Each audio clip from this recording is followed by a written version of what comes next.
This is the story of how a Souls noob played Dark Souls 3 for the first time. It involved a tree with balls, an onion man, Don't disappear like that, you had me downright worried.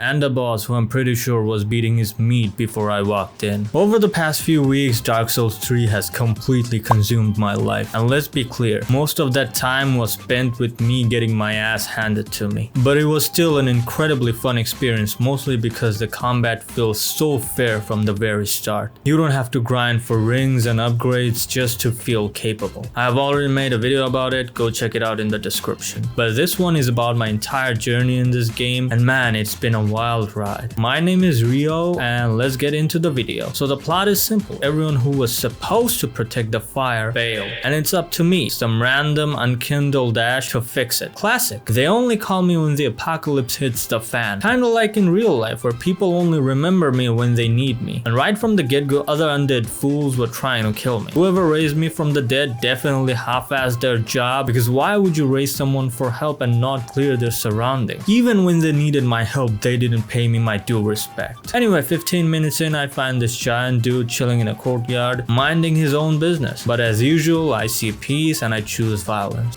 I don't want peace.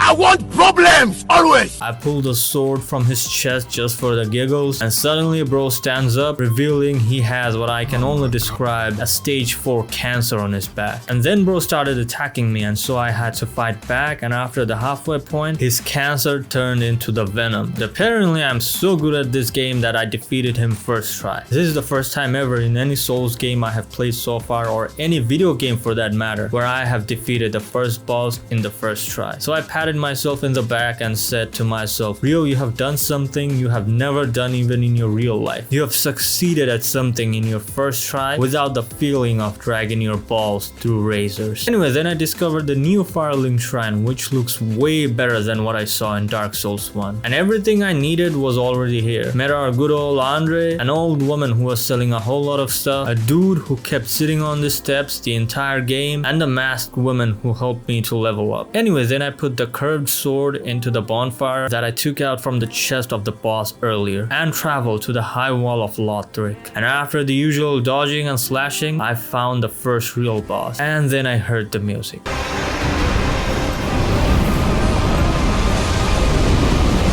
It sounded so familiar, and then it hit me. This is the music. I had no idea the boss music meme literally started with Dark Souls 3. But well, now I know, and everyone who didn't knows now too. Then some bad demons flew me to my least favorite location, the Undead Settlement. This place is a nightmare. The enemies look like they crawled out of a horror film, all rust and rot. And then there was this huge guy shooting arrows at me, but thankfully I made peace with him. I help anytime. Then after running through a whole bunch of those ugly creatures, I found some of them praying by a huge tree. And then it turned into the creepiest monster that I have ever seen in my Souls-like journey so far, and I have to hit him in the balls to kill him. Like, I have seen some weird shit in this genre, but holy shit, I don't want to know where Miyazaki gets his ideas from, because that must be one crazy place that might torment my brain for months. Luckily I made my favorite onion man, but I accidentally started a fight with a Taurus demon on fire, and then the onion man dropped the most bro-coded line ever. Right by your side. And joined me as we mollywopped the demon together. And after the fight was over, funnily enough, Onion Man fell asleep. Then I went through a whole lot of charades to open the door of Farron Keep, and while making my way to Abyss Watcher's fight, a strong looking monster literally sucked the soul out of me.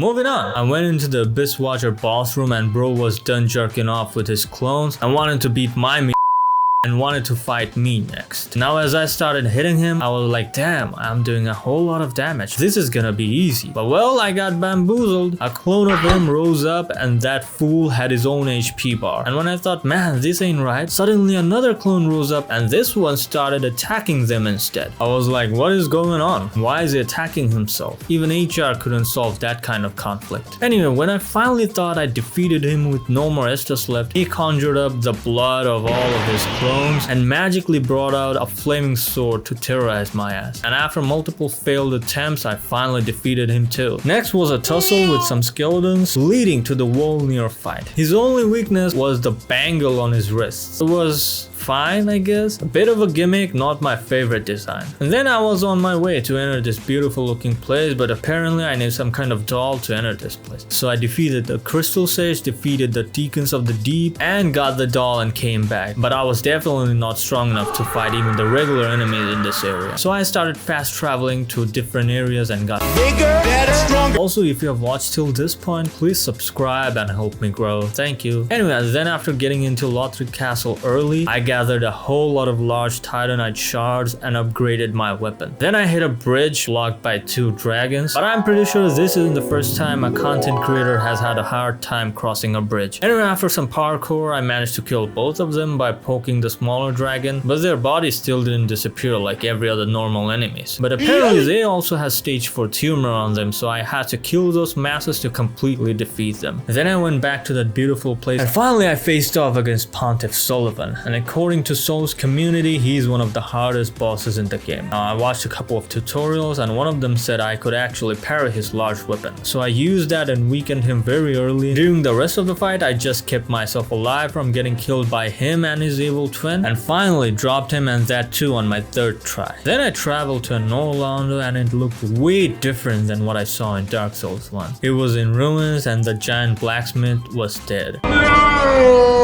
I made quick work of Aldrich, and then I killed Yurm the Giant and the Dragon Slayer armor, but my dumbass didn't record any of that, unfortunately. But I'd say Dragon Slayer armor was actually a good boss fight, but Yurm the Giant was nothing to write home about. Anyway, then I made my way to Lothric's boss room through the Grand Archives, and thankfully there was a shortcut from Lothric Castle that helped me out a lot for the boss run. Lorian and Lothric fight was quite challenging, as Lorian could practically do instant transmission and hit me out of nowhere, and it took a while to get used to his attacks, and stamina management was a huge factor in this fight. But in phase 2 I kept dying over and over again, like I had no clue what to do against constant magic and instant transmission. It was a 2v1, and even if I managed to drain out Lorian's HP, Lothric would heal him up again, and every time I died he would say this: "This spot marks our grave, but you may rest here too, if you like." This dialogue got stuck in my brain like Margaret's "put your foolish ambitions to rest." Anyways, then after trying so many times, I defeated him and I didn't even have any Estus left. And for some reason, it was my favorite boss fight in the base game. So I did it. I defeated every major bosses I had to and returned to Firelink Shrine and put their heads on their thrones. Then I used a bonfire to travel to the kiln of First Flame, and there was this really cool looking boss waiting to beat my ass. And bro had an arsenal of attacks which made the boss fight quite intriguing, and he could even turn into Aisha speed and do backflips when he felt cornered. He even slowed down or hastened certain attacks and threw me off guard, which I kinda enjoyed because that made me learn his fighting pattern even better. And since I'm a noob, I usually try to get as many hits I can, and this was no exception. So I did that twice in the second phase and actually managed to kill him. So there it was, me, a Souls noob beating Dark Souls 3. The experience was absolutely amazing and most of the combat felt very balanced and fair. This game was incredibly fun and has become my favorite Souls-like game after Elden Ring. And in some aspects, it felt a lot more fun than Elden Ring even. Anyway, thank you so much guys for watching. Drop a like if you liked the video and let me know what you think about Dark Souls 3 all in all. And subscribe as it helps me out a lot. And if you have the time, watch this video as well. And I'll see you guys in the next one.